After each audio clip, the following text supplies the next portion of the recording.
Hello everyone, कैसे आप सभी की तैयारी बहुत शानदार चल रही होगी। आरआरबी का एग्जाम में बस अब कुछ ही घंटों का फासला रह चुका है। सभी का एग्जाम बस अब स्टार्ट हो ही जाएगा, कुछ ही घंटों की बात है। लेकिन जिन स्टूडेंट की तैयारी पूरी हो चुकी है, अब उसको एमसीक्यू की प्रैक्टिस करनी है, तो आपको एक और एमसीक्यू की सीरीज मिल जाएगी, जिसके अंदर हम 25 नहीं टोटल 50 एमसीक्यू करेंगे। क्योंकि स्टूडेंट्स की डिमांड थी कि सर और एमसीक्यू करवाए जाए, और ये एमसीक्यू इतने ज्यादा इंपॉर्टेंट रहने वाला है क्योंकि हर बार एग्जाम में रिपीट होते हैं। चाहे वो डीएसएसबी फार्मेसिस्ट का एग्जाम हो, स्टेट फार्मेसी का एग्जाम हो या ड्रग इंस्पेक्टर का एग्जाम हो, ज्यादातर इन क्वेश्चंस को देखा गया बस घुमा के ये क्वेश्चन पूछता है। तो ये एमसीक्यू आपके लिए बहुत ज्यादा इंपॉर्टेंट रहने वाला है, और इनका एक्सप्लेनेशन इस तरीके से करवाया जाएगा कि इसमें खुद में 2 से 3 क्वेश्चन आपको बनते हुए दिखेंगे कि हाँ सर, या तो क्वेश्चन ये पूछा जा सकता है या इसके एक्सप्लेनेशन में क्वेश्चन पूछा जा सकता है। जब आपका एग्जाम होगा, चाहे फर्स्ट शिफ्ट, सेकंड शिफ्ट या थर्ड शिफ्ट या 28, 29 या 30, आपको ये एग्जाम में क्वेश्चन देखने को जरूर मिलेंगे। हेलो एवरीवन, कैसे आप सभी। एक बार फिर आपका स्वागत है फार्मेसी के एक शानदार चैनल, जहां पे आपको फार्मेसी रिगार्डिंग छोटी से बड़ी न्यूज़ अपडेट मिलती रहती है। उसके अलावा अभी जो आरआरबी के एग्जाम चल रहा है, उसके अंदर सभी की तैयारी बहुत शानदार तरीके से पूरी हो चुकी है। बस हमको उनको प्रैक्टिस करनी है, तो सर एमसीक्यू की प्रैक्टिस करनी है। अब हमारी जो सीरीज चल रही थी, जिसके अंदर हम 25 एमसीक्यू करवा रहे थे, उसी को थोड़ा सा और अपडेट करते हुए हम यहाँ पे लेके आए टॉप 51 एमसीक्यू, जो कि आपके लिए बहुत ज्यादा महत्वपूर्ण है, इंपॉर्टेंट है। क्या पता ये क्वेश्चन डायरेक्ट एग्जाम में छप सकते हैं। अब यहाँ पे बिना देरी किए हुए हम 50 एमसीक्यू फटाफट करते हैं, क्योंकि टाइम हमारे पास बहुत कम है। कुछ घंटों बाद हमारा आरआरबी का एग्जाम स्टार्ट होने वाला है। तो यहाँ पे हम बात कर लेते हैं कि सर, जो स्टूडेंट मुझसे बात करना चाहता है कि सर हमें आपसे बात करनी है, कुछ हमारे पास एडमिट कार्ड रिगार्डिंग प्रॉब्लम है, तो मुझे इस नंबर पे कॉल कर सकते हैं। यहाँ पे मैं आपसे बात कर सकता हूँ, ठीक है। इस नंबर पे आप कॉल करोगे 12 से 5 बजे तक के बीच में, तो मैं आपसे बात कर लूंगा, और उसके अलावा जो भी आपकी प्रॉब्लम है उसे सॉल्व कर देंगे। उसके अलावा इस क्लास का अगर आपको पीडीएफ चाहिए, या जितने भी लाइव सेशन हुए उन सबका आपको अगर पीडीएफ चाहिए, तो आप हमारे टेलीग्राम चैनल को ज्वाइन कर सकते हैं, जो कि सुदर्शन फार्मेसी के नाम से है। वहां पे सारी की सारी पीडीएफ हमने डाल रखी है। और जो स्टूडेंट हमारे पास नया जुड़ा हुआ है, हमारे साथ नई तरीके से तैयारी करना चाहता है, और उसको वैकेंसी अपडेट, न्यूज अपडेट सबसे पहले चाहिए, तो सुदर्शन फार्मेसी का यूट्यूब चैनल को क्या करना पड़ेगा, सब्सक्राइब करना पड़ेगा, जहां पे आपको सारी की सारी इंफॉर्मेशन बहुत जल्दी मिल जाती है। तो भूलना नहीं, सुदर्शन फार्मेसी के चैनल को क्या करना है सर, सब्सक्राइब करना है। चलिए, फर्स्ट क्वेश्चन हमारे पास यहाँ पे क्या दे रखा है सर, ये रहा हमारे पास फर्स्ट क्वेश्चन, जिसके अंदर क्या पूछा गया है। The sweetening agent commonly use in the chewable tablet formula is, मतलब कि जो टैबलेट बनती है, जो कि चुएबल टैबलेट होती है, उसके अंदर जो स्वीटनिंग एजेंट होता है सर, वो क्या यूज किया जाता है। तो याद रखना, उसको हम बोलते हैं सर मैनिटॉल। ज्यादातर में क्या यूज किया जाता है सर, मैनिटॉल यूज किया जाता है। ये रहा इसका explanation. Mannitol is commonly use as a sweetening agent in the chewable tablet because it is a sugar alcohol. ये क्या होती है सर, एक तरीके की शुगर अल्कोहल होती है, जिसका यूज हम less likely to cause cavities and also has a mild sweet taste. इसका क्या यूज होता है सर, स्वीट टेस्ट होता है। तो इसीलिए जितनी भी हमारे पास फार्मास्यूटिकल फॉर्मुलेशन होती है, उनमें जो स्वीटनिंग एजेंट की तरह हम यूज करते हैं सर, इसको बहुत ज्यादा यूज किया जाता है। तो याद रखना, यहां पे हम इसका यूज किसकी तरह करते हैं sir, as a sweetening agent की तरह इसको यूज किया जाता है। अगला question, sub coating is given to the tablet, है ना। अगर हम किसी टैबलेट की सब कोटिंग कर रहे हैं, तो क्यों करते हैं, क्यों करते हैं, वाई, क्या रीजन है। तो याद रखना, हम उस टैबलेट का क्या बढ़ा रहे हैं सर, बल्क बढ़ा रहे हैं। क्या बढ़ा रहे हैं, बल्क बढ़ा रहे हैं। इसीलिए हम उसके क्या करते हैं सर, सब कोटिंग करते हैं। तो यहां देखिए, sub coating is the use in the tablet manufacturing to increase the bulk of the tablet making it easier to handle and process, है ना। किसी भी टैबलेट को अच्छी तरीके से पकड़ने के लिए, उसको अच्छी तरीके से हैंडल करने के लिए हम क्या करते हैं सर, उसके ऊपर एक कोटिंग करते हैं, जिसे हम क्या बोलते हैं, सब कोटिंग। तो यहां पे हमारे पास जो आंसर आएगा sir, option number A is the correct answer. चलिए, अगला question, the pH of the pharmaceutical buffer system can be calculated by. अगर आपको किसी भी फार्मास्यूटिकल फॉर्मुलेशन की पीएच को कैलकुलेट करना है, तो सर कौन सी इक्वेशन से आप कैलकुलेट करोगे। तो याद रखना, हेंडरसन हेजलब्लैक इक्वेशन जो आती है, उससे हम क्या कर सकते हैं सर, उस फॉर्मुलेशन की पीएच को एक तरीके से चेक कर सकते हैं। तो यहां पे पूरा एक्सप्लेनेशन दे रखा है, the pH of a buffer system can be determine using the Henderson Hasselbalch equation which relates the pH to the pKa and the ratio of the concentration of the acid is the conjugate base, है ना। तो यहां पे हमारे पास इस equation की वजह से हमें पूरा पता चल जाता है कि उस फॉर्मुलेशन की पीएच क्या होगी, उसका pKa वैल्यू क्या होगा, वहां पे जो कंजुगेट एसिड बने, कंजुगेट बेस बने, उनका क्या रेशियो होगा, वो सारी की सारी चीजें हमें यहाँ पे पता चल जाती है। वैसे आपको अच्छी तरीके से पता है कंजुगेट एसिड क्या होता है, कंजुगेट बेस होता है, वो सब आपने केमिस्ट्री के अंदर अच्छी तरीके से, Lewis and acid base theory है, बहुत सारी थ्योरीज उसके अंदर आपने अच्छी तरीके से पढ़ रखा होगा। तो इक्वेशन ना भूले। The pharmacy council of India is constituted by the, pharmacy council of India किसने कंस्टिट्यूट की थी, किसने बनाई थी, यहां पे इतना इंपॉर्टेंट क्वेश्चन पूछा गया है। तो याद रखना, हमें पता है कि फार्मेसी काउंसिल ऑफ इंडिया हमेशा सेंट्रल बनाता है, सेंट्रल जो गवर्नमेंट होती है वही बनाता है। तो यहां पे ऑप्शन नंबर ए क्या होगा, बिल्कुल करेक्ट होगा, सेंट्रल गवर्नमेंट। ये रहा इसका करेक्ट एक्सप्लेनेशन जहां पे लिखा गया है, the pharmacy council of India PCI is constituted by the central government of India to regulate and standardise pharmacy education and practice in India. India के अंदर फार्मेसी की जो हमारे पास प्रैक्टिस होती है या फिर फार्मेसी की जो एजुकेशन, उसको और इंप्रूव करने के लिए, उसको और बेहतर बनाने के लिए, मेडिकल फील्ड में बहुत अच्छी तरीके से काम करने के लिए सर एक पीसीआई बना। पीसीआई का नाम है फार्मेसी काउंसिल ऑफ इंडिया, और उसको बनाने वाला कौन है sir, central government of India. जो सेंट्रल गवर्नमेंट होती है इंडिया की, वो बनाती है इसको। Most important question. Next, poorly manufactured tablets may have small pinholes on the surface, this phenomenon is known as, है ना। हमारे पास जो बेकार बनी हुई मैन्युफैक्चरिंग टैबलेट है, मतलब कि एक तरीके से बोल सकते हैं मैन्युफैक्चरिंग डिफेक्ट आ चुका है उसके अंदर, तो उसमें क्या छोटे छोटे होल्स हो गए, टैबलेट्स में छोटे छोटे होल्स हो गए। तो ये फिनोमेन हमारे पास क्या कहलाता है सर, इसे बोलता है पिकिंग। उसे क्या बोला जाएगा सर, उसे पिकिंग बोला जाएगा। ऑप्शन नंबर ए यहाँ पे बिल्कुल करेक्ट है। Picking refers to the phenomenon where the tablet surface develops pinholes और surface defects due to the pure compression of the formulation। अगर आप सही तरीके से टैबलेट का कंप्रेशन नहीं करेंगे या फिर फॉर्मुलेशन में किसी चीज की कमी रह गई है, तो क्या होता है सर, टैबलेट की फॉर्मुलेशन या सरफेस में थोड़े थोड़े होल्स या छेद हो जाता है, पिन होल्स हो जाता है। इसी को हम क्या बोलते हैं सर, उसे हम पिकिंग नाम से जानते हैं। चलिए अगला हमारे पास, among the following preparation which one will be the most irritating to the I.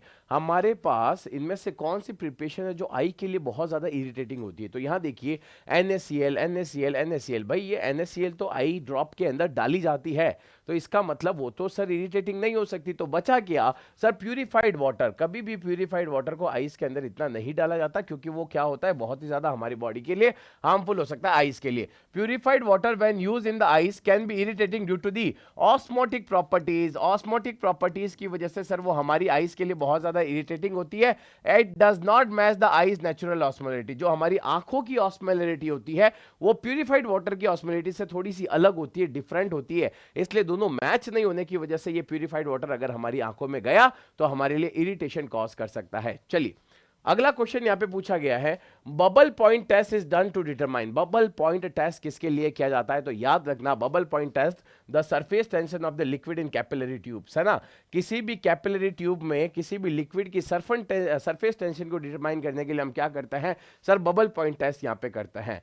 The surface tension of the liquid in capillary tube, the bubble point test is used to determine the surface tension of liquid. अगर किसी भी liquid की आपको surface tension check करनी है तो आप क्या करोगे सर, बबल पॉइंट टेस्ट करेंगे। Which affects how liquids behave in capillary tube. Liquid किस तरीके से बिहेव करता है कैपिलरी के अंदर, वो सब कुछ यहां पे पता चल जाता है, क्योंकि यहां पे हम किसकी बात कर रहे हैं सर, सरफेस टेंशन की बात कर रहे हैं। तो कैसा एक्शन होता है सब कुछ यहां पे आपको अच्छी तरीके से पता चल जाएगा।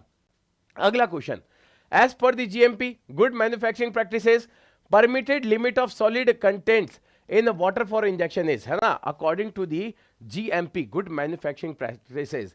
यहां पे बोला गया है कि सर वाटर फॉर इंजेक्शन अगर हमने बनाया है तो उसमें सॉलिड की लिमिट कितनी हो सकती है, कितना सॉलिड यहां तक मतलब माना जा सकता है। तो याद रखना 10.0 ppm तक, इससे ज्यादा नहीं होना चाहिए, ये इसकी क्या होती है सर, लिमिट होती है। तो देखो according to the good manufacturing practices, जिसे GMP के नाम से जाना जाता है, the solid content in water for injection should be very low, बहुत कम होना चाहिए, with the limit of 10 parts per million to avoid impurities in intravenous drug. Intravenous drug के अंदर इंप्योरिटीज को कम करने के लिए हम क्या करते हैं सर, उस वाटर के अंदर क्या नहीं होना चाहिए सर, हमारे पास कोई भी पार्टिकल या सॉलिड नहीं होना चाहिए, अगर है तो भी 10 ppm से ज्यादा नहीं होना चाहिए, ये चीज आपको ध्यान रखनी पड़ेगी। अगला क्वेश्चन ये रहा, licence for wholesale of drug specialise in schedule C and C1 is issued in form, है ना। तो अगर हम होलसेल ड्रग का अगर लाइसेंस लेना चाहते हैं तो उसके लिए शेड्यूल कौन सा है, शेड्यूल C और C1 है। लेकिन सर फॉर्म कौन सा है, तो फॉर्म के बारे में यहाँ पे क्वेश्चन पूछा है कि सर फॉर्म कौन सा है। तो फॉर्म हमारे पास होता है सर 21B। फॉर्म कौन सा होता है, 21B होता है, ये सबसे इंपॉर्टेंट क्वेश्चन था। Licence for the wholesale distribution of drug specified in schedule C and C1, कौन से शेड्यूल में बताया जाता है इसके बारे में, शेड्यूल C और शेड्यूल C1 के बारे में बताया, इसके अंदर बताया जाता है। एक फॉर्म निकलता है जिसको फिल करना पड़ता है, फॉर्म का नाम क्या है सर, 21B है, under the drug and cosmetic rules के हिसाब से ये सारी चीजें आपको पता होनी चाहिए कि सर फॉर्म कौन सा है, शेड्यूल कौन सा है, जहां पे हम होलसेल का क्या लगा सकते हैं सर, लाइसेंस ले सकते हैं। नेक्स्ट क्वेश्चन यहां पे पूछा गया है, in the capsules rotofil is use for filling. Rotofil का काम क्या होता है, क्या फिल करता है वो कैप्सूल्स के अंदर? तो याद रखना वो कैप्सूल्स के अंदर पैलेट्स को फिल करने का काम करता है। ऑप्शन नंबर बी यहां पे बिल्कुल परफेक्ट होगा। ये देखिए यहां पे answer, rotofil is a technique used to fill the capsule with pellets. अगर आप कैप्सूल को पैलेट से फिल करना चाहते हैं तो आप एक टेक्निक यूज कर सकते हैं जिसका नाम है rotofil, which are small solid. Pellets कैसे होते हैं? स्मॉल होते हैं, सॉलिड पार्टिकल्स होते हैं, और वो ड्रग डिलीवरी में क्या करता है सर? हेल्प करता है। तो पैलेट्स के बारे में आपको पता चल गया, रोटोफिल क्या होता है ये पता चल गया, और कैप्सूल के अंदर किस तरीके से फिल करता है, क्या फिल करता है वो भी आपको अच्छी तरीके से पता चल गया। अगला क्वेश्चन पूछा गया है, Which of the following commonly available large volume dextrose solution for the intravenous use in isotonic use as isotonic है ना? तो यहां पे हमारे पास लार्ज वॉल्यूम बताना है किसका? डेक्सट्रोज सॉल्यूशन का, जो हम क्या कर सकते हैं सर? इंट्रावीनसली यूज कर सकते हैं। तो लार्ज सॉल्यूशन, लार्ज वॉल्यूम कितना हो सकता है सर? 5.0% वेट बाय वॉल्यूम यहां पे हो सकता है। ये रहा इसका करेक्ट आंसर। और 5.0 weight by volume dextrose solution is isotonic. ये कैसा होता है सर? आइसोटोनिक होता है। इसका मतलब it is the same osmolality as blood, मतलब इसकी जो आइसोटोनिसिटी होती है वो ब्लड के जैसी है, मतलब इसका ऑस्मोटिक जो भी न्यूट्रिएंट का कंपोजिशन है बिल्कुल ब्लड के जैसा है। तो ये हमारे ब्लड के अंदर क्या कर सकता है सर? मिक्स हो सकता है, इसीलिए 30% का बनाया जाता है। और ये सेफ होता है अगर हम इसको इंट्रावेनसली ले, अगर इसको इंट्रावेनसली किसी भी पेशेंट को दिया जाए तो ये बिल्कुल सेफ है, क्योंकि इसकी आइसोटोनिसिटी और हमारे ब्लड की आइसोटोनिसिटी बिल्कुल क्या होगी सर? कम होगी। तो ना तो इससे ज्यादा होना चाहिए, ना ही इससे क्या होना चाहिए सर? कम होना चाहिए। ये चीज आपको ध्यान में रखनी पड़ेगी। अगला question, which is the ideal combination for testing the solubility of an enteric coating capsule in alkaline medium? अगर आपको किसी भी टैबलेट की बात कर रहा है, किसकी बात कर रहा है?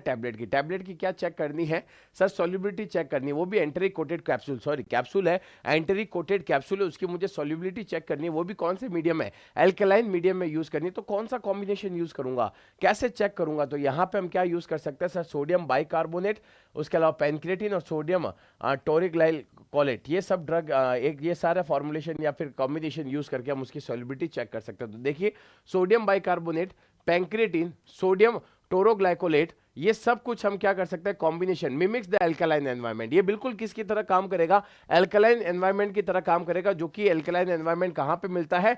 स्मॉल इंटेस्टाइन में। सेम वैसा का वैसा एनवायरनमेंट मिल जाएगा इस सॉल्यूशन के अंदर, जहां पे हम एंटेरिक कोटेड का क्या चेक कर सकते हैं सर? डिसोल्यूशन चेक कर सकते हैं। हमें तो एल्कलाइन एनवायरनमेंट चाहिए, तो ये कॉम्बिनेशन से आपको एल्कलाइन एनवायरनमेंट मिल जाएगा, और आसानी से आप किसी भी कैप्सूल जो कि एंटेरिक कोटेड कैप्सूल, उसकी सॉल्युबिलिटी आप यहां पे क्या कर सकते हो? चेक कर सकते हो।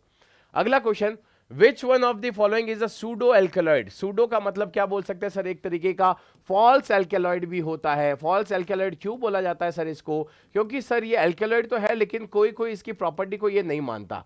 जो एल्केलॉइड की प्रॉपर्टीज होनी चाहिए वो प्रॉपर्टीज उसके पास नहीं होती, इसीलिए हम इसको सूडो एल्केलॉइड या फॉल्स एल्केलॉइड के नाम से भी जानते हैं। और वहां पे सबसे फेमस एग्जांपल आएगा कैफीन। क्या आएगा sir? Caffeine. Alkaloid dragon drop test, Mayer test, ये सब कुछ दे देते हैं, लेकिन कैफीन के लिए तो अलग ही बना हुआ है, म्यूरेक्साइड टेस्ट बना हुआ है। मतलब ये एल्केलॉइड है तो सही, लेकिन फॉल्स एल्केलॉइड है। Caffeine is a pseudo alkaloid because it contains nitrogen but does not have the structural feature typical as alkaloid, है ना? मतलब इसके पास नाइट्रोजनस ग्रुप तो है, लेकिन इसका पूरा स्ट्रक्चर एल्केलॉइड के जैसा नहीं होता, इसीलिए हम इसको फॉल्स एल्केलॉइड के नाम से जानते हैं। ये चीज आपको ध्यान रखना। और इसका जो इंपॉर्टेंट टेस्ट होता है वो हमारे पास कौन सा होता है? म्यूरेक्साइड टेस्ट होता है। यहां से भी क्वेश्चन आ सकता है। अगला, which vitamin contains steroidal structure? इनमें से कौन से विटामिन के पास स्टीरॉयडल स्ट्रक्चर होता है? तो याद रखो, डायरेक्टली क्वेश्चन पूछा जाएगा तो आंसर होगा sir vitamin D. Vitamin D के पास स्टीरॉयडल स्ट्रक्चर होता है। Vitamin D has a steroidal structure which is essential for its role in calcium metabolism. और इसका काम क्या होता है सर? कैल्शियम मेटाबॉलिज्म में ये क्या करेगा सर? हेल्प करेगा। तो यहां पे विटामिन डी एक ऐसा स्ट्रक्चर है उसका जिसके अंदर स्टीरॉइड्स होते हैं, स्टीरॉयडल मॉइटी आपको वहां पे देखने को मिल जाएगी। चलिए अगला question, morphine is present in. Morphine एक तरीके की क्या बोल सकते हैं सर? वो हमारे पास ओपिएट होता है। ओपिएट होता है तो कहां से मिलेगा सर? ओपी एक तरीके से बोल सकते हैं सर ओपीएम से। कहां से? ओपीएम से, जो कि कैसा प्लांट होता है सर? पोपी प्लांट होता है, वहां से ऑब्टेन इसको कर सकते हैं। तो यहां पे नाम भी दे रखा है सर पेपेवर सोमनीफेरम। ये तो डायरेक्ट क्वेश्चन था, डायरेक्ट आंसर था। ऑप्शन नंबर बी यहां पे बिल्कुल करेक्ट होगा। ये रहा हमारे पास, देखो morphine is derived from the opium Poppy पेपेवर somniferum, बिल्कुल करेक्ट आंसर है। उसको हम पेपेवर सोमनीफेरम से क्या कर सकते हैं सर? ऑब्टेन कर सकते हैं। बिल्कुल अच्छी तरीके से वहां से इसको क्या किया जा सकता है सर? ऑब्टेन किया जा सकता है। तो ऐसा क्वेश्चन यहां पे पूछा जा सकता है और पूछने के चांसेस बहुत ज्यादा रहेंगे। अगला question, emetine an alkaloid is ipecacuanha act as, यहां पे हमारे पास जो इमेटिन, इमेटिन का मतलब जो क्या करे सर, वॉमिटिंग इंड्यूस करे, क्या इंड्यूस करे, वॉमिटिंग इंड्यूस करे, मतलब वॉमिटिंग करवाने वाली ड्रग। और कहां से ऑब्टेन होती है सर, इपेकाक से, इपेकाक से इसको ऑब्टेन किया जाता है। सर वो किस तरीके से एक्ट करती है, क्या वो एंटी डायरियल है, एंटीसेप्टिक एमोबिसाइड है, या फिर एंटी मलेरियल है, किस तरीके से एक्ट करती है, तो याद रखना वो हमारे पास एमोबिसाइड ड्रग है। कैसी ड्रग है, एमोबिसाइड ड्रग है, एमोबिसाइड ड्रग यहां पे होती है। तो ऑप्शन नंबर डी यहां पे करेक्ट होगा, ये रहा इसका correct explanation. Emetine is an amoebicide used for the treatment of amoebic infection. अगर किसी को एमोबिक इंफेक्शन हो रखा है, एमोबिएसिस हो रखा है, या एमोबिक डिसेंट्री हो रखी है, तो उसके ट्रीटमेंट के लिए हम इमेटिन का यूज कर सकते हैं। एमोबिएसिस होता है एंटमीबा हिस्टोलाइटिका, एंटमीबा हिस्टोलाइटिका की वजह से होता है। ये भी चीज ध्यान रखना, ये एक तरीके का क्या होता है, माइक्रो ऑर्गेनिज्म होता है, जिसकी वजह से आपको एमोबिएसिस हो जाता है और इसके अंदर आपके गट के अंदर ब्लीडिंग होने लग जाती है, इंटरनल ब्लीडिंग होने लगती है। ये चीज ध्यान रखना।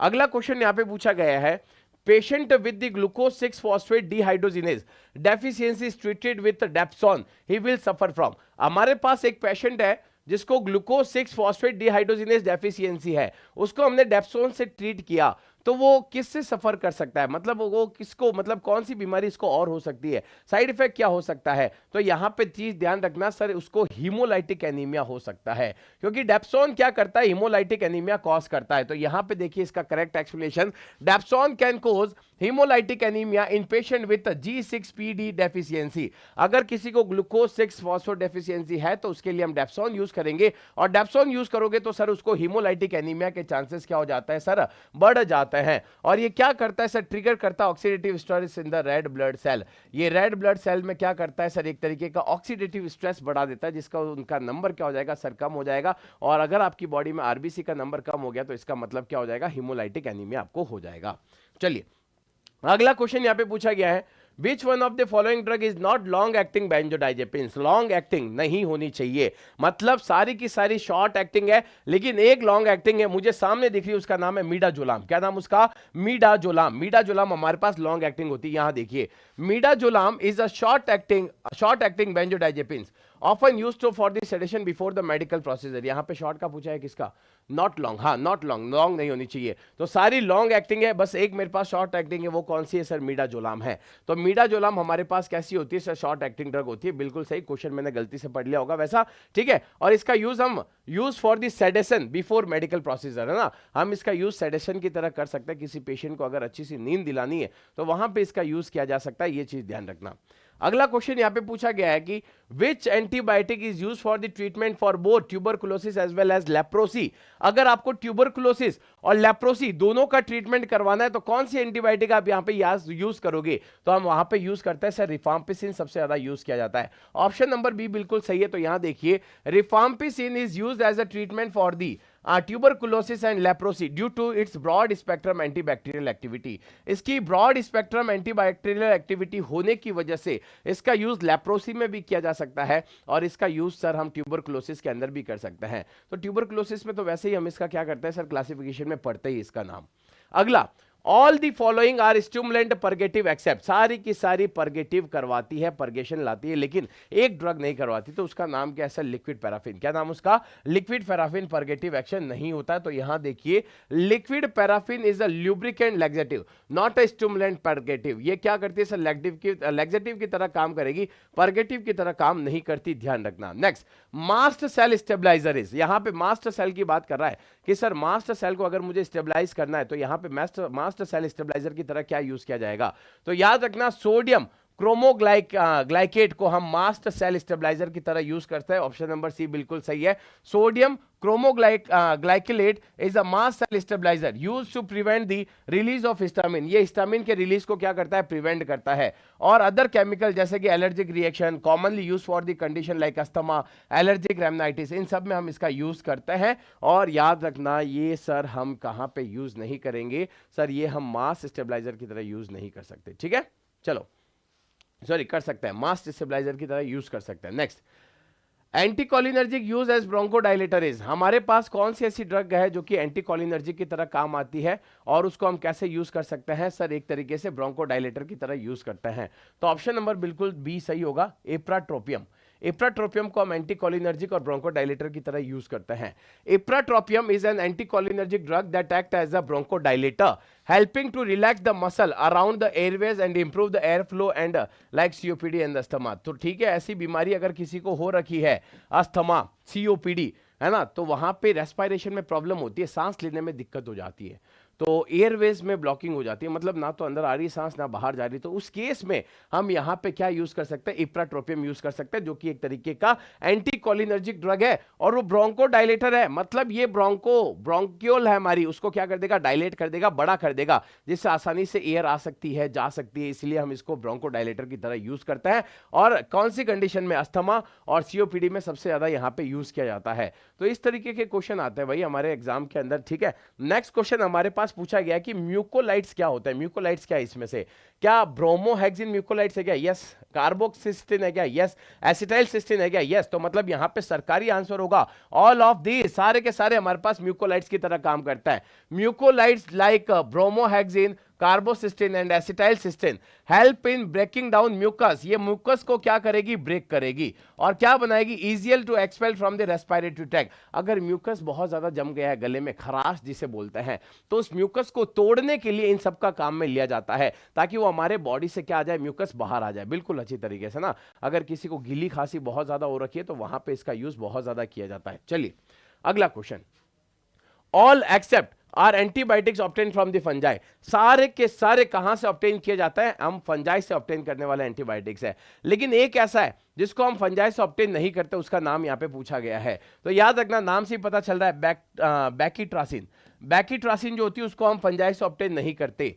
पेनिसिलिन, ग्रिसोफुलरिन, उसके अलावा cephalosporin are antibiotic derive from the fungi, while bactitracin is a polypeptide antibiotic produced by the bacillus species of bacteria। मतलब बैक्टीरिया की स्पीसीज से ऑब्टेन करता है, फंजाई से इसको ऑब्टेन नहीं किया जाता। याद रखना, नाम से ही पता चल रहा है कि सर इसको तो हम बैक्टीरिया से ऑब्टेन कर सकते हैं, मतलब इसको बैक्टीरिया से ऑब्टेन किया जा सकता है, बेसिकली है ना, इसीलिए। नेक्स्ट क्वेश्चन ये रहा, some bacteria develop drug resistance very rapidly. कुछ बैक्टीरिया ऐसे होते हैं जो ड्रग के अगेंस्ट में रेजिस्टेंट बना लेते हैं। मतलब उस बैक्टीरिया को इतनी आदत हो गई ड्रग की, भले ही तुम ड्रग दे दो एंटीबायोटिक, मैं नहीं मर रहा, मैं तो यहीं बैठा हुआ हूं, चाहे कुछ भी कर लो, कितनी भी ड्रग दे दो, मैं नहीं मर रहा, मैं तो यहीं बैठा हुआ हूं। इतनी ज्यादा हो गई उनको, क्या हो गई, आदत हो गई दवाई की, तो ड्रग के अगेंस्ट क्या बना ली, रेजिस्टेंट बना ली। तो वो कौन सा बैक्टीरिया हमारे पास है ना, कौन सा हमारे पास जो रैपिडली बना लेता, तो याद रखना उसका नाम है स्ट्रेप्टोकोकस पायरोजेंस। स्ट्रेप्टोकोकस पायरोजेंस, यहां पे देखिए explanation, streptococcus pyogenes is known for the developing drug resistant quickly. बहुत जल्दी ड्रग रेजिस्टेंट बनाता है, particularly to common antibiotics. Common antibiotics के लिए तो बहुत जल्दी क्या बना लेता है सर, एक तरीके से ड्रग रेजिस्टेंट बना लेता है। तो इसका नाम कभी भूलना मत, इसको एंटीबायोटिक से बहुत ज्यादा इतना फर्क नहीं पड़ता। अगला क्वेश्चन ये रहा, क्लेवुनिक एसिड और क्या लिखा हुआ है, sulbactam is used in the combination with amoxicillin against H influenza because. हमारे पास दो ड्रग है सर, क्लेवुनिक एसिड, उसके अलावा सर सल्बैक्टम, ये दोनों को कॉम्बिनेशन में यूज किया जाता है, किसके साथ, एमॉक्सिसिलिन के साथ। सर कौन से डिजीज में, सर एच इन्फ्लुएंजा डिजीज में यूज करता है। सर क्यों करता है, क्यों, क्योंकि क्लेवुनिक एसिड क्या करता है, इनिबिट करता है बीटा लैक्टम प्रोड्यूस को, है ना। आपको पता हो तो बैक्टीरिया क्या करता है, एंटीबायोटिक से बचने के लिए, पेनिसिलिन के बचने के लिए एक एंजाइम बना लेता है, उसका नाम है बीटा लैक्टमेज। मतलब एंजाइम बच गया, मतलब एक तरीके से बैक्टीरिया बच गया, क्योंकि उसने एक एंजाइम बना लिया बीटा लैक्टमेज, जिसकी वजह से उसको पेनिसिलिन से कुछ फर्क नहीं पड़ता। मतलब वो पेनिसिलिन को बोलता है भाई आजा कुछ भी कर ले, मैं तुझसे नहीं मरने वाला, क्योंकि मेरे पास भी मेरा बॉडीगार्ड है जिसका नाम है बीटा लैक्टमेज। तो इसीलिए हम क्या करते हैं, उस बैक्टीरिया को भी अपनी औकात दिखाने के लिए, उसको अपना रंग बताने के लिए हम क्या करते हैं सर, कैल्वुनिक एसिड का यूज करते हैं, क्योंकि ये कैल्वुनिक एसिड उस बैक्टीरिया के किसको मार देगा, बीटा लैक्टोमेज को मार देगा, जिसकी वजह से एच इन्फ्लुएंजा को पेनिसिलिन से पहले फर्क नहीं पड़ता था, लेकिन अब पड़ेगा, क्योंकि उसका बॉडीगार्ड तो पहले ही चित हो चुका है, क्योंकि हमारे साथ हमारा एक और आदमी चला जिसका नाम क्या है, कैल्वुनिक एसिड। तो यहां पे इसका करेक्ट एक्सप्लेनेशन देखिए, clavulanic acid help inhibit the beta lactamase enzyme produced by the certain bacteria. ये जो एंजाइम बैक्टीरिया बनाते हैं पहले तो उसको मारेगा, including H influenza which otherwise would break down amoxicillin and render the ineffective, है ना। तो यहां पे याद रखना, बैक्टीरिया का जो बॉडीगार्ड है बीटा लैक्टमेज, जिसको कोई फर्क नहीं पड़ता, ये अगर बना लिया बैक्टीरिया ने, तो एंटीबायोटिक आओ, पेनिसिलिन आओ, हम पेनिसिलिन को मार देंगे। लेकिन अब पेनिसिलिन भी होशियार हो गया, उसने अपने साथी को साथ में लेके गया जिसका नाम था कैल्विनिक एसिड। उसने उस बॉडीगार्ड को देख लिया जिसका नाम है बीटा लैक्टोमेज, और जाके हमारा पेनिसिलिन किसको मार के आ गया, एंटीबायोटिक मतलब बैक्टीरिया को मार के आ गया। ये इस तरीके से स्ट्रेटेजी काम में यहाँ पे आती है, तो याद अच्छे से हो जाता है। नेक्स्ट क्वेश्चन यहां पे पूछा गया है कि sir second line anti tubercular drug कौन सी इसमें से, तो सीधा सा आंसर होगा sir capreomycin. Capreomycin is the correct answer, option number B. यहां देखिए capreomycin is the second line drug used in the treatment of tuberculosis particularly when first line drug fail and therefore resistance, है ना। अगर कभी हमारे पास जो tuberculosis का bacteria है Mycobacterium tuberculosis, Mycobacterium tuberculosis, first generation वाली या फर्स्ट लाइन वाली जो ड्रग है उनसे वो नहीं मरता, उसके कोई इफेक्ट नहीं पड़ता, तब कहीं जाके हम सेकंड लाइन यूज करते हैं। और उस सेकंड लाइन में कौन सी ड्रग आती है सर, कैप्रियोमाइसिन यहाँ पे यूज आती है। तो सेकंड लाइन और फर्स्ट लाइन के ड्रग के नाम याद करके जाना, अच्छी तरीके से यहाँ पे क्वेश्चन यहाँ पे पूछा जाएगा, ठीक है। चलिए अगला क्वेश्चन यहाँ पे पूछा गया है, all first line TB drugs are bactericidal except, मतलब जितने भी हमारे पास फर्स्ट लाइन ड्रग होती है ट्यूबरकुलोसिस वाली वो बैक्टीरियोसिडल है, मतलब बैक्टीरिया को मारती है। लेकिन इनमें से एक ऐसा है जो बैक्टीरिया को नहीं मारता नहीं है उसको, है ना, उसकी वृद्धि को कम करता है, उसको रोकता है। तो वो कौन है सर, शांत आदमी जिसका नाम है इथाम्ब्यूटॉल, जो मारने का काम नहीं करता, वो सिर्फ उसकी वृद्धि को रोकता है। तो यहां देखिए ethambutol is a bacteriostatic drug meaning it inhibit the growth of bacteria rather than the killing them, है ना। तो ये बैक्टीरिया को मारता नहीं है, ये हिंसा पे विश्वास नहीं करता, ये उसकी वृद्धि को कम करता है। ये गांधी जी के कदमों पर चलता है, उनके पद चरणों पर चलता है, ठीक है। Unlike other first line TB drug जैसे कि आईएनएच, रिफार्मसिन विच आर बैक्टीरियोसिडल, ये सब मारने का काम करती है ना। ये सारे के सारे मोदी जी की तरह मारो खत्म करो खेल खत्म सलाम, है ना, सब कुछ ऐसा। तो इस तरीके से हमारी बॉडी के अंदर इथाम्ब्यूटॉल का क्या काम होता है और बाकी जो एंटी ट्यूबरकुलर ड्रग होती है उनका क्या काम होता है, ये सब कुछ यहाँ पे पूछा जाएगा, ठीक है। अगला क्वेश्चन यहाँ पे क्या पूछा गया है कि sir all the following except contain imidazole ring, मतलब कि सबके पास क्या है सर, इमिडाजोल रिंग है, लेकिन एक के पास इमिडाजोल रिंग नहीं है। वो कौन सी हमारे पास एंटी फंगल है, तो उसका नाम याद रखना सर, कीटाकोनाजोल। क्या नाम उसका, कीटाकोनाजोल करेक्ट आंसर होगा। यहां पे एक्सप्लेनेशन देखिए, ketoconazole does not contain an imidazole ring unlike clotrimazole, econazole and miconazole which are imidazole based anti fungal agent. है तो सारी एंटी फंगल, लेकिन सिर्फ कीटोनाकोनाजोल के पास इमिडाजोल रिंग नहीं है, बाकी सबके पास है। फिर भी ये भाई साहब एजोल में बैठा है, कीटाकोनाजोल, एमिडाजोल है ही नहीं, फिर भी इसको किस में रखा गया है सर, रखा गया है इमिडाजोल वाली रिंग में। Next, in congestive cardiac failure digitalis glycosides are used because it increase, हमारे पास कंजक्टिव हार्ट फेलियर हो चुका है, मतलब हार्ट काम करना बंद। अब कार्डियक ग्लाइकोसाइड कौन सी दी, डिजॉक्सिन दी, तो उसको क्यों दिया जाता है, काम क्या होता है, तो याद रखना वो myocardial force of myocardial contraction, ये कॉन्ट्रैक्शन को बढ़ा देता है। रुके हुए दिल में कॉन्ट्रैक्शन बढ़ाएगा, फटाफट एनर्जी ले आएगा, जिसकी वजह से हमारा हार्ट वापस एक्टिव हो जाता है। तो यहां देखिए डिजिटलिस ग्लाइकोसाइड जैसे कि digoxin increase the force of heart muscle contraction improving cardiac output heart failure patient, है ना। तो ये फटाफट कार्डियक आउटपुट को बढ़ा देगा, जिसकी वजह से हैंड टू हैंड ट्रीटमेंट हो जाएगा, फटाफट ट्रीटमेंट हो जाएगा और वो हार्ट वापस क्या करने लग जाएगा सर, काम करने लग जाएगा। ये इस तरीके से काम करता है हमारी बॉडी के अंदर डिजॉक्सिन, तो ध्यान रखना कॉन्ट्रैक्शन को बढ़ाने का काम करता है। अगला question, in order to produce characteristic pharmacological action a drug must always, अगर हमें किसी भी ड्रग का क्या चाहिए, फार्माकोलॉजिकल एक्शन चाहिए, तो वो ड्रग को कैसा होना चाहिए sir, achieve adequate concentration eight the site of action, मतलब अगर हमारी बॉडी में किसी भी ड्रग का फार्माकोलॉजिकल एक्शन चाहिए तो उस ड्रग की कंसंट्रेशन ज्यादा चाहिए ना, इतनी तो होनी चाहिए कि एक्शन आए, ऐसा नहीं कि कम दी और बोल रहे हो एक्शन नहीं आया, एक्शन नहीं आया, एक्शन कैसे आएगा भाई, अभी तक उसकी कंसंट्रेशन क्या है, कम है। जब तक वो कंसंट्रेशन जितनी चाहिए उतनी नहीं आती तब तक कोई फार्माकोलॉजिकल एक्शन नहीं आएगा। For a drug to work effectively it must reach at the site of action in adequate concentration, मतलब वो अपनी जगह पर जाकर काम करे तो उसकी कंसंट्रेशन सही होनी चाहिए ताकि उसका थेरेपेटिक इफेक्ट आए, उसका यूज आए। यहां पे इस तरीके की बात होती है, यहां पे इस तरीके से पूछा जाता है, तो टीडीएम को कभी कभी ऐसे भी घुमा के पूछा जा सकता है। अब यहां पे नेक्स्ट क्वेश्चन हिपेरिन के ऊपर पूछा गया है कि sir heparin prevents blood coagulation by, heparin blood coagulation को क्या करता है सर, रोकता है। कैसे रोकता है एक बार ये बताइए, वो इनहिबिट करता है थ्रोम्बिन कैटालाइज कन्वर्जन और फिब्रिनोजन टू फिब्रिन, है ना। तो ये क्या करता है सर, थ्रोम्बिन को कन्वर्ट नहीं होने देता है, प्रोथ्रोम्बिन को थ्रोम्बिन में कन्वर्ट नहीं देने देता, और फिब्रिनोजन को फिब्रिन में कन्वर्ट नहीं देना। देखो अगर बायो में बात करें या साइंस में बात करें, किसी के नाम के आगे प्रो लगा है और किसी के नाम के पीछे नोजन लगा है, तो इसका मतलब ये दोनों इनएक्टिव फॉर्म है। कैसी फॉर्म है? इनएक्टिव फॉर्म है। अगर किसी के नाम के आगे प्रो हटा दो, पीछे नोजन हटा दो, तो वो एक्टिव हो जाएगा। तो ये क्या करता है? ये प्रोथ्रोम्बिन को थ्रोम्बिन में नहीं बनने देता और फिब्रिनोजन को फिब्रिन में कन्वर्ट नहीं होता देता, इसीलिए तो क्लॉट नहीं बनता। इसी तरीके से ये क्या काम करता है सर? एंटीकोगुलेंट की तरह।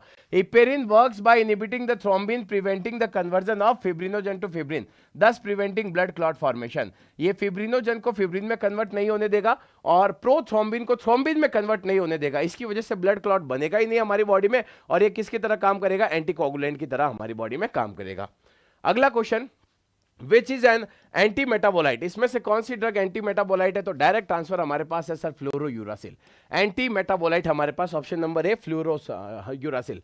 फ्लोरोयूरासिल is an anti metabolite use primarily in the cancer treatment of the inhibit the DNA synthesis. ये हमारे पास कैंसर के ट्रीटमेंट में यूज आती है। ये कैंसर वाली सेल के डीएनए को बनने से ही रोक देगी। ऐसा डीएनए बनने ही नहीं देगी, जैसे डीएनए नहीं बनेगा वो सेल मर जाएगी, उसके बोलते हैं एपोप्टोसिस। कैंसर की सेल क्या हो जाएगी? मर जाएगी, क्योंकि उसका डीएनए नहीं बन रहा है वहां पे। ठीक है, चलिए अगला क्वेश्चन हमारे पास यहां पे पूछा गया है कि selective beta 2 bronchodilator use for the treatment of status anti asthmaticus, है ना। मतलब अगर किसी को अस्थमा हो रखा है, उसके ट्रीटमेंट के लिए सर यहां पे हम सेलेक्टिव बीटा 2 ब्रोंकोडायलेटर की तरह किसको यूज करेंगे?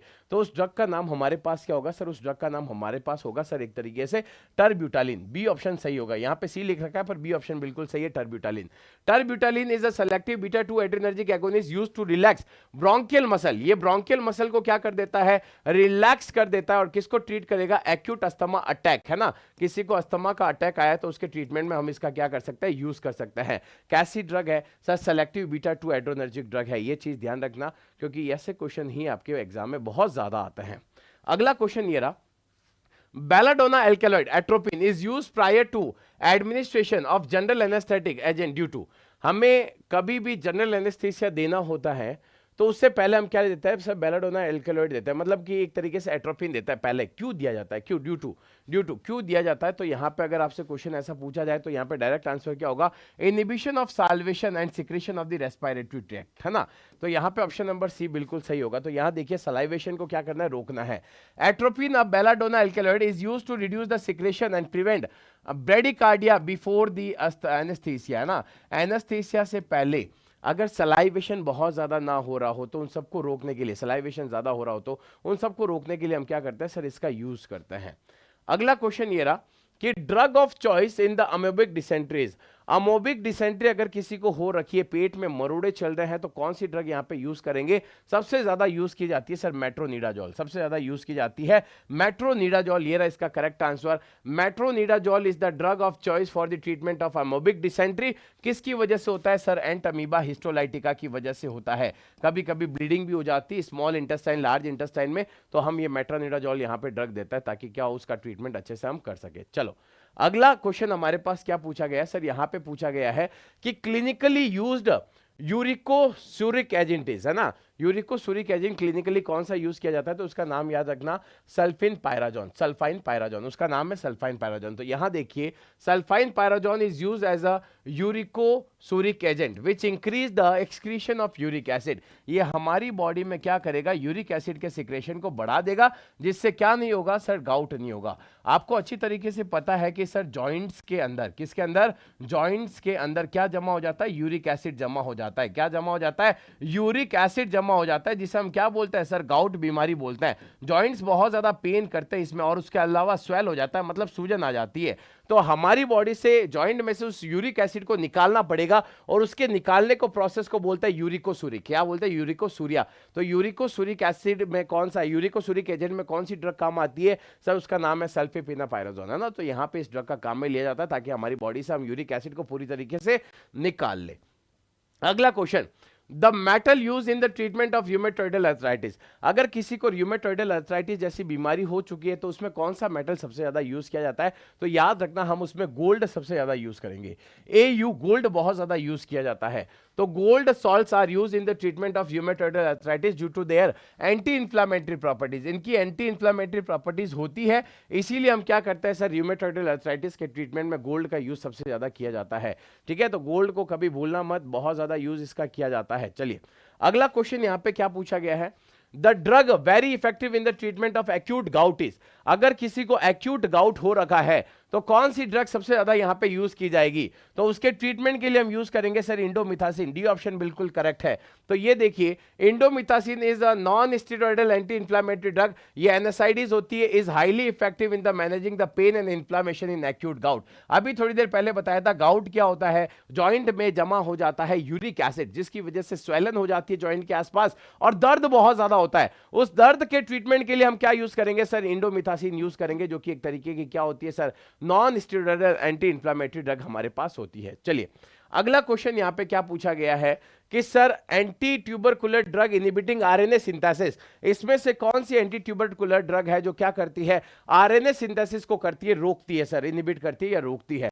तो सर रिफाम्सिन ऐसा करती है जो कि बैक्टीरिया के आरएनए सिंथेसिस को रोक देगी। तो यहां देखिए rifampicin work by inhibiting RNA synthesis in bacteria thus acting as a key anti tubercular drug. ये एंटी ट्यूबरकुलर ड्रग की तरह काम करती है। क्यों?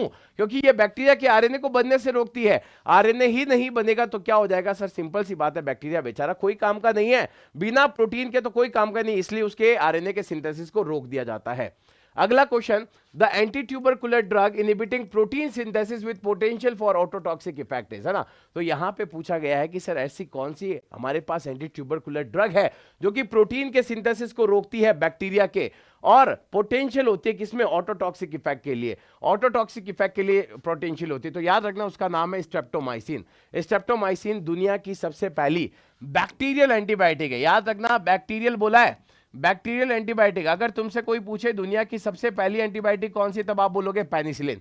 अगर तुमसे बोले दुनिया की पहली बैक्टीरियल एंटीबायोटिक कौन सी, तब आप नाम लोगे स्ट्रेप्टोमाइसिन। तो यहां देखिए streptomycin is an antibiotic that inhibit the protein synthesis and can have a ototoxic effect specially with the prolonged use.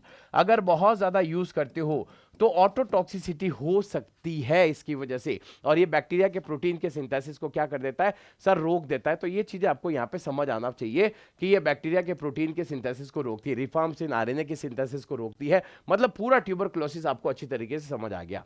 अगला क्वेश्चन यहां पे पूछा गया है, methotrexate is an antagonist of. Methotrexate किसके साथ कंपटीशन करता है और उसके इफेक्ट को कम कर देता है? तो मिथोट्रेक्सेन का एंटागोनिस्ट क्या हो सकता है सर, फॉलिक एसिड हो सकता है। तो ऑप्शन नंबर बी बिल्कुल करेक्ट आंसर होगा।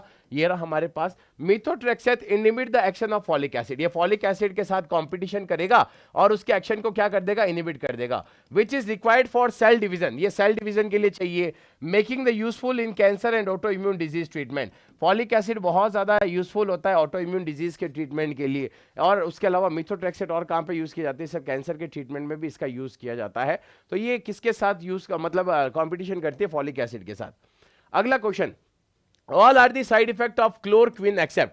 मतलब क्लोरोक्विन जो हमारे पास एक तरीके की एंटी मलेरियल ड्रग हो सकती है, उसका मतलब कहां पे, मतलब सारे के सारे साइड इफेक्ट्स है लेकिन एक इसका साइड इफेक्ट नहीं। वो क्या होता है सर, वो साइड इफेक्ट इसका नहीं है हीमोलाइटिक एनीमिया। हीमोलाइटिक एनीमिया इसका साइड इफेक्ट नहीं होता। ठीक है, अब यहां देखिए chloroquine can cause the side effect like burning of vision या फिर psychotic episode, skin rash. Haemolytic anaemia is not a typical associated with. सारे के सारे उसके साइड इफेक्ट थे लेकिन हीमोलाइटिक एनीमिया उसका साइड इफेक्ट नहीं होता। ये चीज ध्यान रखना, डायरेक्ट क्वेश्चन पूछा जा सकता है इसके बारे में। अगला क्वेश्चन यहां पे पूछा गया है कि एंटीडोट ऑफ ऑर्गेनोफॉस्फोरस पॉइजनिंग। वापस क्वेश्चन आया, पहले भी मैं बहुत बार करवा चुका हूं। हमारे पास एंटीडोट क्या होगा ऑर्गेनोफॉस्फोरस पॉइजनिंग का? तो एंटीडोट यहां पे क्या यूज करेंगे सर, एट्रोपिन यूज करेंगे। एट्रोपिन यहां पे यूज किया जाता है। तो atropine is used as a antidote to organophosphorus poisoning as it block the effect of the acetylcholine counter acting the toxic effect. ठीक है, तो यहां पे हमारे पास जो ऑर्गेनोफॉस्फोरस पॉइजनिंग होती है उसके लिए एंटीडोट की तरह हम क्या करता है सर, यूज करता है एट्रोपिन, जो कि एसिटाइलकोलिन को क्या कर देगा, ब्लॉक कर देगा, उसके इफेक्ट को आने ही नहीं देगा। इस तरीके से हम इसको क्या कर देंगे सर, यूज करता है। तो ये चीज हमेशा ध्यान रखना। चलो अगला क्वेश्चन हमारे पास, which of the following agent is a cholinesterase reactivator. यहां पे हमारे पास कौन सा एजेंट ऐसा है जो कि कोलिनेस्ट्रेज रीएक्टिवेटर की तरह काम करता है, तो उसका नाम याद रखना सर, उसका नाम है pralidoxime is the cholinesterase reactivator. Pralidoxamine is a cholinesterase reactivator used in the treat poisoning by the organophosphorus and other cholinesterase inhibitor। ठीक है, तो ये भी सेम एट्रोपिन की तरह ही काम करता है। ये भी क्या करेगा सर, जो ऑर्गेनोफॉस्फेट पॉइजनिंग हो रखी है उसके ट्रीटमेंट में क्या करेंगे सर, हम इसका यूज करेंगे। ये cholinesterase एंजाइम को या फिर रिसेप्टर को क्या करता है सर, इनहिबिट करता है। अगला क्वेश्चन पूछा गया है, drug of choice in the treatment of cardiogenic shock is. अगर किसी पेशेंट को कार्डियोजेनिक शॉक जैसी बीमारी हो चुकी है तो वहां पे कौन सी ड्रग सबसे ज्यादा यूज की जाती है, तो याद रखना उसका नाम है डोपामिन। डोपामिन वहां पे यूज की जाती है, ऑप्शन नंबर सी बिल्कुल करेक्ट है। Dopamine is commonly use in the cardiogenic shock as it increase cardiac output and improve blood flow. ये कार्डियक आउटपुट को क्या कर देता है, बढ़ा देता है, और कार्डियक आउटपुट अगर बढ़ गया तो ऑब्वियस बात है ब्लड फ्लो बढ़ जाएगा, और उसकी वजह से सर हमारी बॉडी में जो कार्डियोजेनिक शॉक हुआ है वो भी क्या हो जाएगा सर, ट्रीट हो जाएगा। तो इसके बारे में ध्यान रखना। अगला question, the choice of the drug to treat cerebral malaria. अगर किसी को सीरेब्रल मलेरिया हो रखा है तो उसके ट्रीटमेंट में कौन सी ड्रग यूज करेंगे, ऑब्वियस बात है सिंकोना से ऑब्टेन होने वाली क्विनीन को यूज किया जाएगा। सिंकोना से ऑब्टेन होने वाली क्विनीन को यूज किया जाएगा। यहां देखिए, quinine is the drug of choice for the treating cerebral malaria, a severe form of malaria that affect the brain. एक ऐसा मलेरिया जो ब्रेन को अफेक्ट करता है, सीधा ब्रेन पे इफेक्ट डालता है, उस मलेरिया को ट्रीट करने के लिए हम क्या करते हैं सर, यहां पे एक ड्रग का यूज करते हैं जिसका नाम है क्विनीन, जो कि हम एक तरीके से बोल सकते हैं सिंकोना से ऑब्टेन करते हैं। अगला question, all of the following statements concerning sulphonamides are correct except. सारे के सारे स्टेटमेंट करेक्ट है रिगार्डिंग टू द सल्फोनामाइड, लेकिन एक इनकरेक्ट है, उसका नाम बता दीजिए। तो यहां देखिए, ए इनहिबिट द डाइहाइड्रोफोलेट रिडक्टेज। ये क्या करता है सर, डाइहाइड्रोफोलेट रिडक्टेज को इनहिबिट करता है। ये स्टेटमेंट गलत है सर, ये स्टेटमेंट यहां पे गलत है। यहां देखो, sulfonamide inhibit dihydropteroate synthetase, not dihydrofolate reductase. ठीक है, तो ये सर डाइहाइड्रोफोलेट सिंथेटेज को, रिडक्टेज को इनहिबिट नहीं करता, ये इनहिबिट करता है तो डाइहाइड्रो टेरोड सिंथेटेज को करता है। और यहां पे which is a mechanism of drug like action methotrexate, इसका सेम एक्शन किसके, मिथोट्रेक्सेट के जैसा होता है। ठीक है, तो ये चीज यहां पे ध्यान रखना। नेक्स्ट, पैप्टिक नहीं haptic neuritis is a chief adverse effect of. यहां पे पूछा गया सर ऑप्टिक, ऑप्टिक के बारे में पूछा। जब भी ऑप्टिक की बात आएगी तो ऑप्टिक का बारे में आपको अच्छी तरीके से पता, आंखों की बात कर रहा है। Optic neuritis is a chief adverse effect of. ये किसका चीफ मतलब एडवर्स इफेक्ट हो सकता है, तो याद रखना ये किसका होगा, इथाम्ब्यूटॉल का होगा। ऑप्शन नंबर डी बिल्कुल यहाँ पे करेक्ट होगा। यहां देखिए, ethambutol can cause optic neuritis leading to the visual disturbance, आपको दिखने में थोड़ी सी प्रॉब्लम हो जाएगी। ठीक है, और which is known as side effect of the drug. ये इसी का क्या होता है, साइड इफेक्ट होता है। तो इथाम्ब्यूटॉल की वजह से थोड़ी सी आंखों में प्रॉब्लम आ सकती है, दिखने में थोड़ी सी प्रॉब्लम हो सकती है। अगला question, which of the following is not a macrolide antibiotic. इसमें से कौन सी मैक्रोलाइड एंटीबायोटिक नहीं है, तो डायरेक्ट ट्रांसफर सर वैंकोमाइसिन ऐसा नहीं करती, वैंकोमाइसिन ऐसी नहीं है। तो ये रहा इसका correct explanation. Vancomycin is a glycopeptide antibiotic not a macrolide. ये मैक्रोलाइड नहीं होती है, ये ग्लाइकोपेप्टाइड एंटीबायोटिक होती है। मैक्रोलाइड क्या होती है सर, ऐसी एंटीबायोटिक होती है जिसमें एग्जांपल इरिथ्रोमाइसिन है, स्पायरामाइसिन और उसके अलावा एलियोंडामाइसिन, ये सारी की सारी सर हमारे पास मैक्रोलाइड के एग्जांपल्स होते हैं। इस पे भी क्वेश्चन पूछे जा सकते हैं। तो यहां पे हमने टॉप 50 एमसीक्यू कर लिए जो कि आपके एग्जाम में आने के चांसेस बहुत ज्यादा रहेंगे। उसके अलावा आज के लिए सबसे इंपॉर्टेंट और सबसे अच्छी बात कि आपके लिए एक और लाइव सेशन रखा गया है, उसका टाइम और थोड़ा सा नजदीक लेके आ गया सर, 7 बजे से स्टार्ट करेंगे। टोटल 200 एमसीक्यू वहां पे होंगे, टोटल 200 एमसीक्यू होंगे, सारे के सारे अच्छी तरीके से सॉल्व करेंगे बेटर एक्सप्लेनेशन के साथ, क्योंकि अब एग्जाम में टाइम बहुत कम है। तो जुड़ना ना भूले, सबके सब अपने फ्रेंड्स को शेयर कर देना कि सर की क्लास शाम को 7 बजे स्टार्ट हो जाएगी। लास्ट टाइम बहुत अच्छा रिव्यू मिला था, 650 प्लस स्टूडेंट यहाँ पे हमारे साथ जुड़ चुके थे। इस बार 1000 स्टूडेंट मुझे चाहिए ही चाहिए। तो अपने फ्रेंड्स के साथ शेयर करना, जरूर आना, लाइव सेशन अटेंड करना, क्योंकि ये जो लाइव सेशन रहेगा वो आपके लिए और भी ज्यादा इंपॉर्टेंट रहेगा। क्या पता वैसे क्वेश्चन आ जाए या घुमा के क्वेश्चन आ जाए, और याद रखना कि जो भी क्वेश्चन आए कल हम डिस्कस जरूर करेंगे। ठीक है, तो मिलते हैं नेक्स्ट वीडियो में, लाइव सेशन में। तब तक के लिए thank you so much, bye.